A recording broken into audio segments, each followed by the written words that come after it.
Menantu pemimpin PAS Tan Sri Hadi Awang, Zaharuddin Muhammad, telah dikecam oleh banyak pihak kerana bersifat perkauman dan tidak menerima hakikat Malaysia berbilang bangsa. MP Bangi Shahred Zan Johan berkata, pelantikan Datuk Johnny Lim Eng Seng ialah sesuatu yang perlu dibanggakan dan bukannya jadikan polemik perpecahan kaum. Bukankah beliau juga anak Malaysia?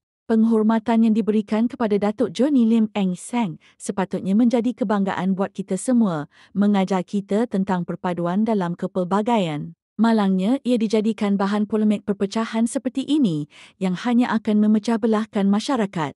Zaharuddin dalam satu hantaran Facebook semalam memberikan gambaran bahawa seorang kini akan dilantik sebagai Perdana Menteri Malaysia pada masa hadapan. Politik dan polemik seperti ini tidak harus diberi ruang dalam Malaysia yang kita cintai. Warganet menyeru agar tindakan tegas diambil terhadap Zaharuddin. Kenapa mereka dipanggil pendatang? Tindakan tegas perlu diambil kepada pemecah belah ini dan si penulis status.